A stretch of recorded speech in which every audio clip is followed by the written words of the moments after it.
कहते हैं कि इंसान के बचपन में होने वाले हालातों वाक़यात इसके ज़हन पर गहरा असर छोड़ते हैं। वो वाक़यात या तो बच्चे को वक्त से पहले समझदार कर देते हैं या बच्चे के दिल में नफ़रत और इंतकाम भर देते हैं और वो ये इंतकाम बेगुनाह लोगों से लेने लगते हैं। ऐसा ही कुछ किया अमेरिका में रहने वाले टेड बेंडी ने।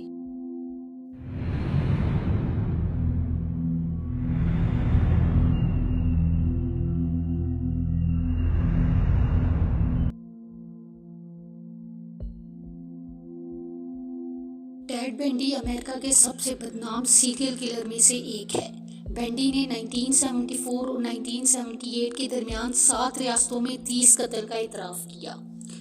टेड बेंडी 24 नवंबर 1946 बर्लिंगटन वर्मोंट में पैदा हुआ। वो एक दिलकश, वाज़ेह और ज़हीन नौजवान के तौर पर पला बढ़ा। ताहम इस वक्त तक जब वो वाशिंगटन में रहने वाला नौउम्र था, बेंडी ने पहले ही इस अफसोसनाक सीरियल किलर की निशानियां जाहिर कर दी थी जो वो बन जाएगा। इसकी परवरिश इसके नाना नानी ने की और इसे यकीन था कि इसकी माँ इसकी बहन है। इसके वालिद की शनाख्त नामालूम है। इसके ग्रैंड पेरेंट्स अपनी बेटी के गैर शादीशुदा हमल पर शर्मिंदा थे। उन्होंने इसे अपने बच्चे की तरह पाला था। अपने तकरीबन तमाम बचपन में वो अपनी माँ को अपनी बहन मानता था। इसके नाना टेड और इसकी माँ दोनों को बाकायदगी से मारते थे, जिसकी वजह से वो अपने बेटे के साथ टाकोमा वाशिंगटन में कजन्स के साथ रहने के लिए भाग जाती थी। जब बेंडी 5 साल का था, वहाँ एलिनोर ने अस्पताल के बावर्ची जानी बेंडी से मुलाकात की और इससे शादी की, जिसने बाज़ाब्ता तौर पर नौजवान टेड बेंडी को गोद लिया और इसे अपना आखिरी नाम दिया। इसने यूनिवर्सिटी ऑफ पेंच साउंड में तालीम हासिल की और बाद में वाशिंगटन यूनिवर्सिटी मुंतकिल हो गया, जहाँ इसने नफ्सियात की तालीम हासिल की।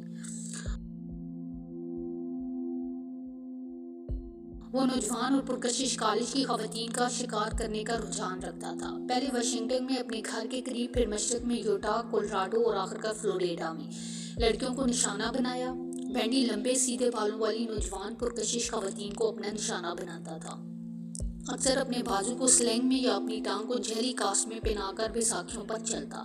इसके बाद वो अपने मुतासरीन को किताबें ले जाने या अपनी गाड़ी से इशा उतारने में मदद करने के लिए अपनी तवज्जो और जैली माजूरी का इस्तेमाल करता।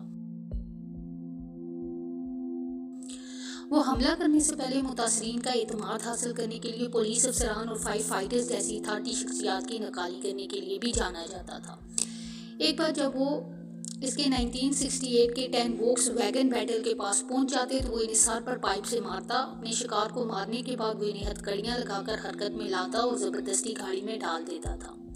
बेंडी ने मुसाफिरों की सीट को हटा दिया था और अक्सर इसे पिछली सीट पर ट्रंक में महफूज कर लिया था और इसके शिकार के लिए फर्श पर एक खाली जगह छोड़ दी थी कि वो भागते हुए नजरों से ओझल हो जाए। बेंडी इस तरह की खवातीन की असमत दरी और कत्ल करने में कामयाब रहा। इसने आमतौर पर अपने मुतासरीन का गला घोंट दिया और साथ ही मौत के बाद इन्हें मसख कर दिया। इसके बाद इसने मजीद जिनसी तस्कीन हासिल करने के लिए लाशों को कूड़ेदान में डाला या इन्हें घर ले गया। इसने हैरान कुन तौर पर इनके कटे हुए सरों को अपने अपार्टमेंट में दिखाया और इनकी लाशों के साथ सोता रहा। जैसे जैसे लाशों की तादाद में इजाफा हुआ और गवाहों की तफसील फैल गई, कई लोगों ने बेंडी को मुमकिन तौर पर रिपोर्ट करने के लिए हुकाम से रब्ता किया। ताहम पुलिस ने इसके बजाय बुलंद करदार और क्लीन कट ज़ाहिरी शक्ल की बुनियाद पर इसे मुस्तकिल तौर पर मुस्तरद कर दिया। वो 1970 की दहाई की इब्तदाई फ्रांसिक तकनीकों के जरिए अमली तौर पर कोई सबूत न छोड़ने का तरीका सीख कर और भी बहुत ज़्यादा देर तक पता लगाने से बचने में कामयाब रहा। बेंडी को बिलाखिर पहली बार 16 अगस्त 1975 को यूटा में फरार होने के बाद गिरफ्तार किया गया। गाड़ी की तलाशी से मास्क, हथकड़ियाँ, रस्सी और दीगर मज़मूम अशिया बरामद हुई, लेकिन इसके जराइम से कतई तौर पर कोई ताल्लुक नहीं मिला और इसे रहा कर दिया गया, लेकिन मुसलसल निगरानी में रहा। यहाँ तक कि इसे कई माह तक अपने एक मुतासरीन के अगवा और हमला के इल्ज़ाम में दोबारा गिरफ्तार कर लिया गया। बेंडी 1 साल बाद एक और मुकदमे की समाअत के लिए यूटा से कोलोराडो मुंतकिल होने के बाद हिरासत से फरार हो गया, लेकिन 1 हफ्ते के अंदर इसे दोबारा पकड़ लिया गया। इसके बाद वो 30 दिसंबर 1977 को दूसरी बार गिरफ्तार होने में कामयाब हो गया। इस वक्त वो फ्लोरिडा पहुंचने और अपने कत्ल का सिलसिला दोबारा शुरू करने में कामयाब हो गया।